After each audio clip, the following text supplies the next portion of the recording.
Bonjour à tous et bienvenue dans cette nouvelle review de ma série consacrée au film de la licence Pokémon. Aujourd'hui on va s'attaquer au quatrième film centré sur Celebi, autrement appelé La Voix de la Forêt. Pokémon Forever donc, un film qui marque le passage de la trilogie de Takeshi Shudo au fameux quatuor de films possédant une version française très controversée chez les fans francophones, et à juste titre, on y reviendra plus tard, ne vous inquiétez pas. Et pour le coup, non, ce film n'est pas sorti au cinéma, donc je n'ai pas pu le manquer techniquement, mais je n'ai pas non plus de grandes anecdotes personnelles à vous raconter vis-à-vis de ce dernier, vous m'en voyez navré. Alors dans ce cas, autant rentrer dans l'art d'entrée de jeu, je dois bien vous avouer que c'est l'un des rares films de la licence avec lequel j'ai du mal, et cela pour plusieurs raisons, que je vais bien sûr vous évoquer plus tard dans cette vidéo. Commençons donc par Celebi. Ah, Celebi, un des rares Pokémon légendaires slash fabuleux, appelez ça comme vous voulez, qui aura eu de nombreuses apparitions tout au long de l'animé, y compris les films bien sûr. Et pourtant, c'est rarement glorieux. La plupart du temps, soit Celebi apparaît pour se faire victimiser à cause de son propre pouvoir, soit il a un rôle très mineur, mais on le place là histoire de justifier un saut temporel justement. Bref, vous l'aurez compris, l'utilisation de Celebi, et cela dans tout l'animé, est très répétitive. Mais on parle ici de sa première apparition, de son propre film qui plus est, sous-entendu donc avant qu'il ne soit relayé en tant que simple objet à fracasser les timelines de façon assez redondante. Non, plus sérieusement, vous savez, j'apprécie beaucoup Celebi. Son pouvoir, son design également, je le préfère très largement à Mew par exemple. Et c'est peut-être justement parce que j'ai toujours aimé Celebi que mine de rien je suis rarement fan de son utilisation, y compris dans ce film malheureusement. Encore une fois, Celebi c'est ce Pokémon tout mignon, tout beau et assez rare que tu es content de voir, mais pas plus de 10 minutes quoi. Parce que dans l'animé, visiblement, une fois qu'il a utilisé son pouvoir temporel, bah on dirait qu'il n'a plus du tout d'utilité. Souvent, Celebi finit par se fatiguer à force de l'utiliser, créant ainsi une situation où il ne peut plus vraiment protéger les autres au final, alors que c'est son rôle de base. Et c'est triste à dire, j'en ai bien conscience, mais c'est malheureusement ce que je pense. Et dans ce film, j'ai l'impression que c'est un peu la même chose en fait. Celebi utilise son pouvoir pour se sauver lui-même, finissant ainsi par s'épuiser. Puis on fait en sorte de le soigner, il va mieux, il brille de mille feux, jusqu'à ce que le méchant revienne lui mettre la main dessus. D'ailleurs, ça aussi c'est une scène qui reviendra, le fait d'étrangler Celebi, littéralement. Celebi finira donc par se faire capturer par le masque de fer qui se servira de son plein pouvoir, apparemment, afin de saccager la forêt. Et je vais être totalement honnête avec vous, à partir de ce moment-là, c'est trop pour moi. J'entends par là que le fait de finalement contrôler Celebi à l'aide des Pokéballs obscurs et ainsi faire en sorte qu'il détruise la forêt au lieu de la protéger, pourquoi pas, l'idée est plutôt intéressante. Mais non seulement, hormis pour le symbolisme, ça ne sert pas à grand chose, mais en plus, j'ai un sérieux problème avec l'exécution de cette idée. Celebi se retrouve donc techniquement possédé, ce qui d'ailleurs me fera énormément penser à Jaden quand il est possédé par l'esprit de l'ultime souverain dans GX. Sans déconner, il y a vraiment des scènes qui sont identiques, lorsque les deux regardent en face de l'écran, le fait de creuser jusqu'à l'atteindre, etc. Et il finira donc par créer cette chose qui n'a absolument aucun sens. Non mais soyons sérieux, je suis tolérant sur beaucoup de points, vous me connaissez à force, mais là, même pour moi, c'est trop. Bon, je le reconnais, j'ai jamais été trop fan des délires de la sorte poussés à l'extrême et qui finissent ainsi par créer une espèce de monstre géant à partir de rien. C'est tout bête hein, mais vraiment ça me sort du truc, pour moi c'est vraiment too much. J'entends par là que si c'était simplement pour montrer le fait qu'il puisse contrôler une forêt tout entière, il y avait d'autres choses à faire que ça. Celebi aurait très bien pu se battre à l'aide des racines, des arbres, des branches, voire même des ronces ou que sais-je, mais pas forcément avoir recours à l'assemblage d'un monstre de paille géant. Le machin a même des ailes bordel, sans déconner.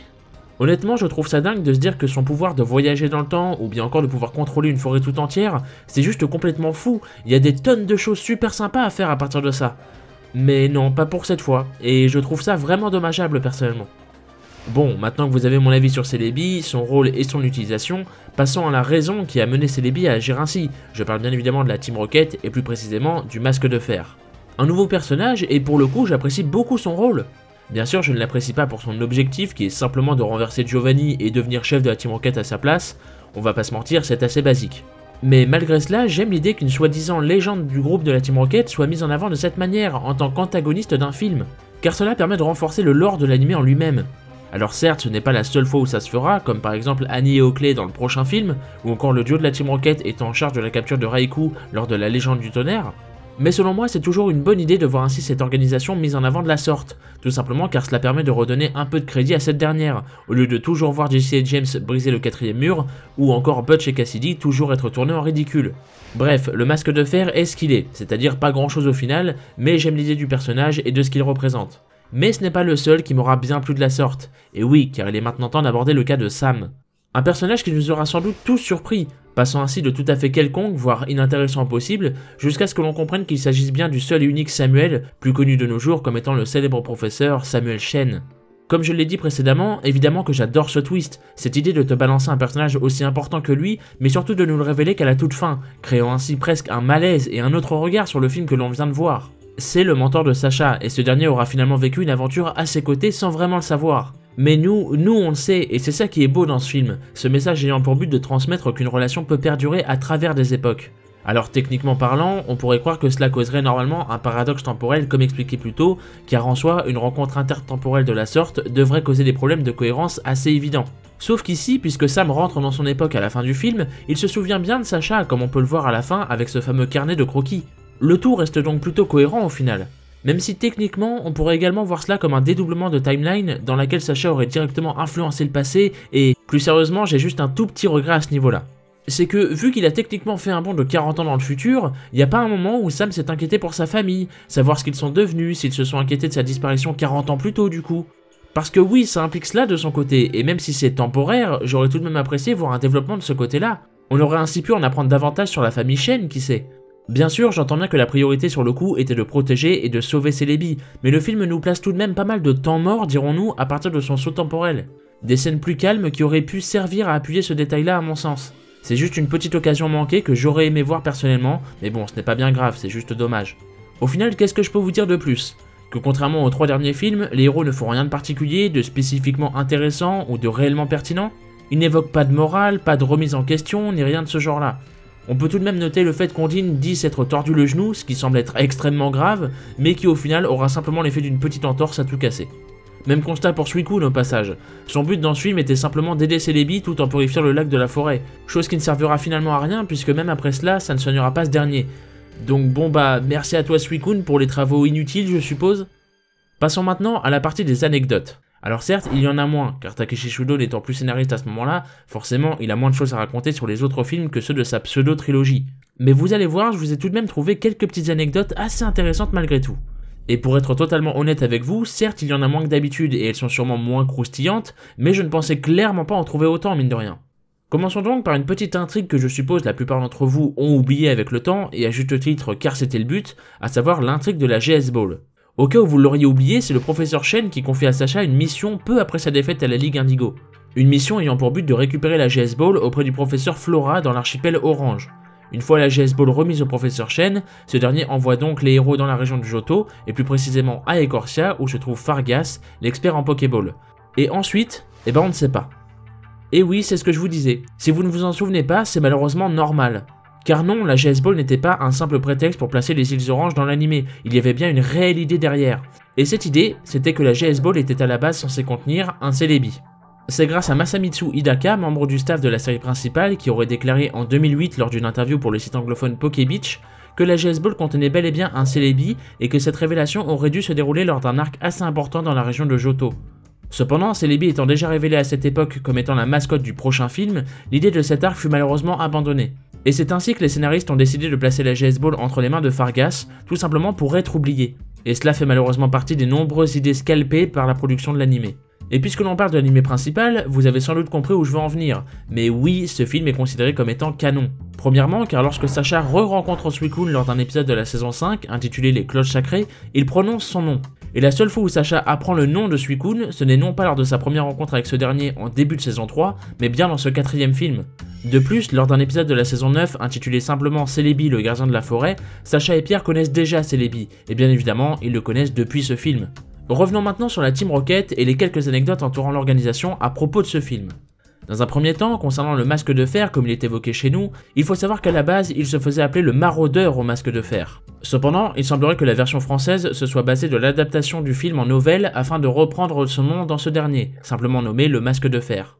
Bon, je vous l'accorde, c'est clairement pas l'anecdote la plus intéressante que j'ai pu vous partager, mais j'aime le fait de se dire que notre version, aussi tardive soit-elle apparue, s'est semblerait-il au moins servi de quelques supports peu traditionnels pour son adaptation, comme un novel justement. Et personnellement, je trouve ça plutôt original pour le coup. Hormis cela, vous aurez sans doute pour la plupart noté que la présence des Pokéballs et Pokémon obscurs dans ce film servait bien évidemment de tease pour les futurs spin-offs que seront Pokémon Colosseum, ainsi que sa suite directe Pokémon XD, le souffle des ténèbres. Deux très bons jeux sortis sur GameCube qui n'ont malheureusement pas eu le succès escompté malgré leurs énormes qualités. Et pour finir avec les anecdotes concernant la Team Rocket, sachez qu'à l'époque, une rumeur circulait quant au fait que le masque de fer serait le fils de Jesse et James venus du futur. Et si en vérité l'idée était plutôt intéressante au vu de l'implication de ces derniers dans ce film, malheureusement tout cela était dû à une simple erreur de traduction dans la version américaine du film, qui fut bien évidemment corrigée une fois le film sorti. Passons maintenant à un point assez important du film que j'ai décidé de placer dans les anecdotes puisque ça concerne plus sa production que le contenu du film en lui-même. Je parle bien évidemment de son doublage. Comme ce fut mon cas durant une longue période à l'époque, j'imagine que vous êtes encore nombreux à vous demander pourquoi ce film ne possède pas les voix que l'on entend habituellement dans l'anime principal. Et j'espère que vous êtes prêts pour ce qui va suivre parce que je vous préviens, c'est un sacré bordel. En vérité, tout cela a commencé suite au présumé flop du précédent film au cinéma. Pour cette raison, le film de Celebi n'aura eu droit à aucune sortie, ni en salle, ni même en vidéo donc. Et cela ne fera que s'accentuer à la suite du 5e film qui subira le même sort et qui conclura au fait que la saga ne soit plus commercialisée en France. Puis, quelques années plus tard, Gulli réussit à reprendre les droits de la série afin de diffuser les nouveaux épisodes de l'époque. Profitant de ce regain de popularité, France Télévisions de leur côté ont réussi à regagner les droits pour les films à partir du 8e centré sur Lucario. Et il faut savoir que pendant ce temps, TF1 ne croyant plus du tout au potentiel de la licence, finira même par supprimer Pokémon de son programme. Et vous vous en doutez, ils se sont rapidement aperçus de leur erreur, et ils ont ainsi tenté de récupérer les droits pour les films numéro 4, 6 et 7, respectivement donc Celebi, Jirachi et Deoxys. Une fois cela fait, ils commandent directement un doublage pour ces derniers à la société Mediadub International. Bref, tout ce bordel au niveau de la production finit par aboutir au résultat suivant. Les doubleurs originaux sont donc remplacés par des nouveaux doubleurs, non pas belges comme d'habitude, mais bien français. Mais en plus de cela, ce ne sont pas les mêmes doubleurs même au sein de ces 3 films, alors qu'ils ont été commandés et commercialisés ensemble. Ce qui fait qu'au final, ce film étant sorti à la base en juillet 2001 au Japon, est sorti pratiquement 6 ans après chez nous, en mai 2007, et uniquement dans un premier temps sous la forme d'un coffret triple DVD regroupant les 3 films doublés sous la même enseigne, à savoir les films numéro 4, 6 et 7. Donc si jamais comme moi vous avez tous les DVD des films et que vous vous posez cette question du pourquoi est-ce qu'il y a un changement même sur les boîtes à partir du 8e, ou encore pourquoi les films 4, 6 et 7 sont vendus ensemble mais pas le 5, vous avez désormais la réponse, de rien. Concernant le film 5 d'ailleurs, c'est un cas un tout petit peu à part, et vous vous en doutez, on en reparlera lorsque j'aborderai ce film en vidéo évidemment. Petit aparté pour préciser que cependant, on retrouve bien la voix habituelle de Miaous, et cela grâce au fait que son doubleur, Nessim Guetta, également connu pour être la voix de Kaiba dans Yu-Gi-Oh au passage, j'en profite, avait quitté momentanément la Belgique afin de rejoindre la France pour quelques projets. On peut donc dire qu'il est plutôt bien tombé, même si cela ne sauvera malheureusement pas le film et son doublage quelque peu étrange, au-delà même des voix je parle. J'ai beau évidemment adorer les voix habituelles de nos héros faites par nos chers doubleurs belges, je n'ai en soi absolument rien contre les doubleurs français, qu'on soit bien d'accord. Par contre, le fait d'entendre distinctement Laurent Sao se présenter comme étant Pierre en introduction du film, puis se faire remplacer dès que le film commence, ou encore le fait que Pikachu et Celebi soient doublés alors que c'est clairement inutile et uniquement sur certaines scènes en plus, pas toutes, genre pourquoi ? Goûte-les. Oh, c'est vrai.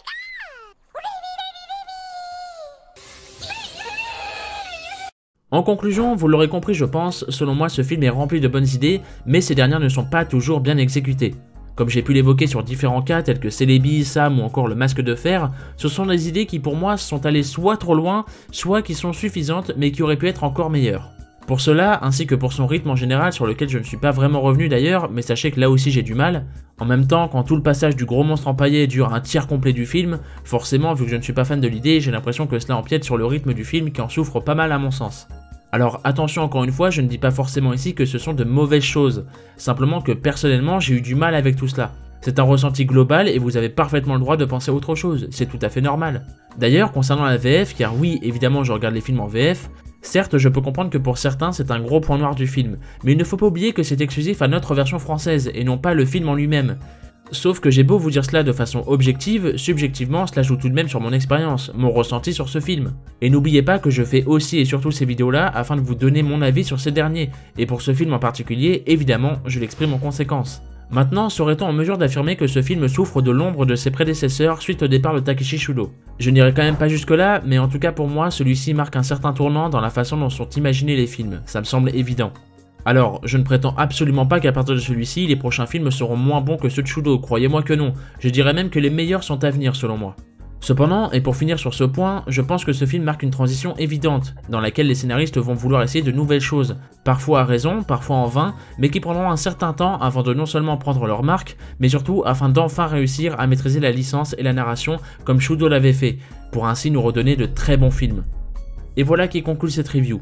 J'espère comme d'habitude que cette dernière vous aura plu, et je vous invite bien évidemment à me partager vos avis en commentaire. Rassurez-vous, c'était malheureusement pour moi la dernière fois que je parlais de Takeshi Shudo dans le cadre des films, mais je reviendrai malgré tout sur ce personnage dans quelques vidéos qui lui seront dédiées et qui devraient arriver prochainement sur la chaîne, histoire de concorder avec ses films. Si jamais ces dernières vous intéressent, n'hésitez pas à y jeter un coup d'œil, et en attendant, moi je vous donne rendez-vous prochainement pour de nouvelles vidéos. Et qui sait, peut-être va-t-on enfin découvrir qui sont réellement les héros de Pokémon ?